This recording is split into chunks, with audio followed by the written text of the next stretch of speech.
And well, here we are. We're in May of '92, and a dramatic thing has happened. Um,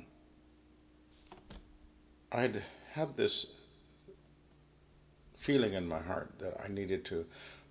I couldn't find any work in Victoria. I'd looked and looked and looked, applied at a number of different places. Nothing was happening.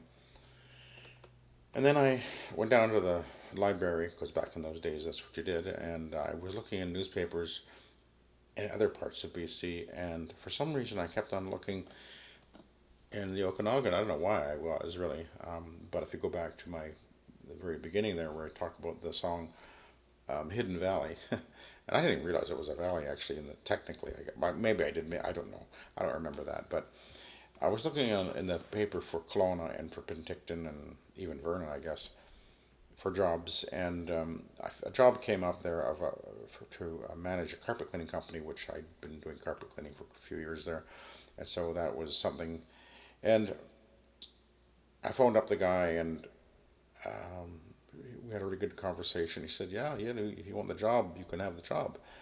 But at the same time, the I'd worked for a company, another company, and they had an opening in Nanaimo for managing an office there. And So I basically had two job offers all of a sudden, as it were. And I remember sitting there at my parents' home, and I thought, okay, what am I going to do? I wanted to be very sure that I did what God wanted me to do. Um, and now I had two choices, but I prayed about it and prayed about it. And for some reason, my heart kept on turning toward the job in the Okanagan, even though I had no idea how that was going to work out. I didn't know where I was going to live. Nothing. I knew nothing.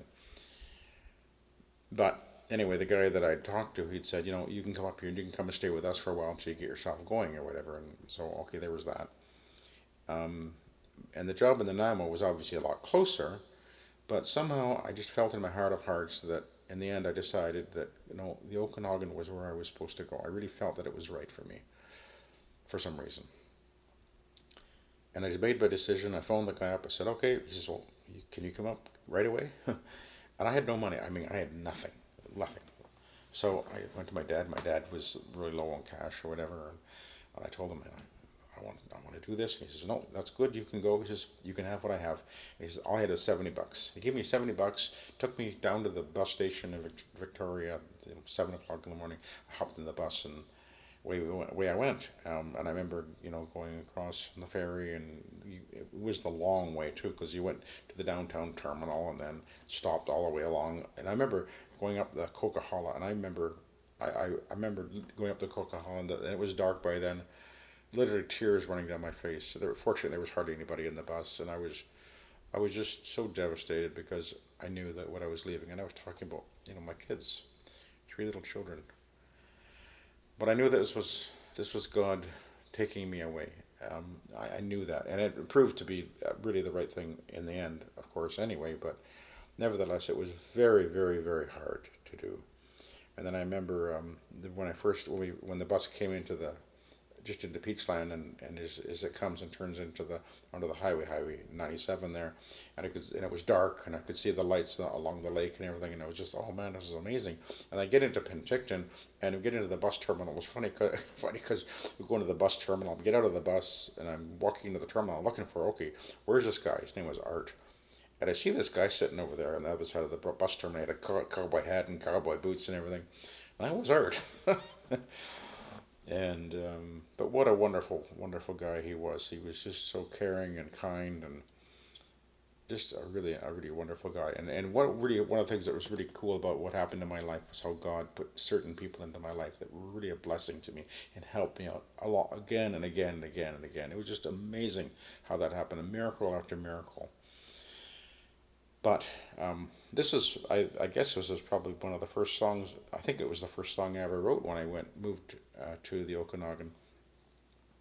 And Art lived out in actual Naramata, which is just north on the other side of the lake of Penticton, on the other side of the lake from the main drag or whatever. Beautiful little hamlet, as it were, and all orchards everywhere. And his house was literally surrounded with an orchard and everything. And it was just beautiful, just a beautiful place. In fact, I remember one of the things I remember was literally the first day, which was the 13th of April. I he took me to the where the van was, the truck mount, because that's what he was operating. And he says, "Go to Osoyoos. I got a big motel for you to go and do it." Took off down to Osoyoos in the van, and I'm driving down through Oliver, and all the the blossoms in the trees, the apple trees and the peach trees and cherry trees, everything was in blossom. It was beautiful. And I was like, wow, this is neat. This is wonderful. And it was just, wonderful how what a dramatic change it was in my life. And it was a big, huge, big deal for me. But anyway, the song was called "Come Into the Shade," and it was written actually May 1st of 1992.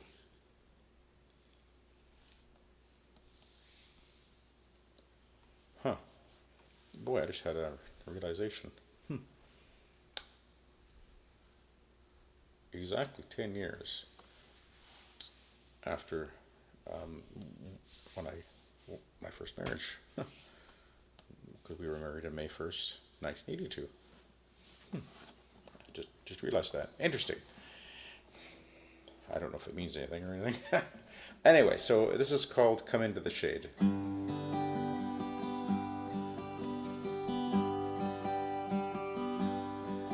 For the shade of the tree, for the cool and the green, my soul longs for thee. For the depth of the flow, my heart yearns to know your love flowing in me. For the heat of the day, when I lay in the shade and I hear you whisper to me, my love will endure, and it's clear, deep and pure. My child, 'twas given for thee.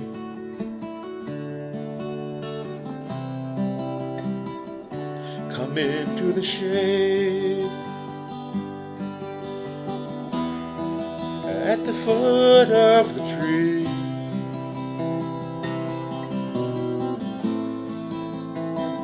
Drink in the love I give. I poured it out for thee. In the depth of the night, when I waken in fright, and it seems you're so far away, I call out your name, for your love stays the same, and you remain till the day.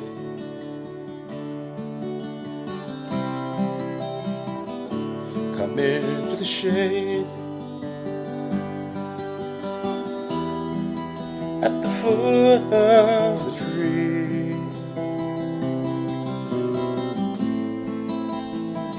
Drink in the love I give. I poured it out for thee.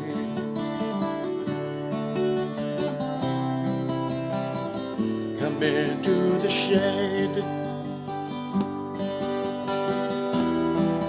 at the foot of the tree.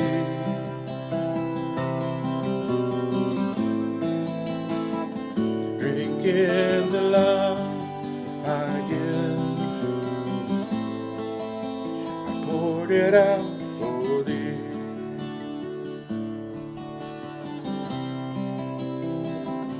Come into the shade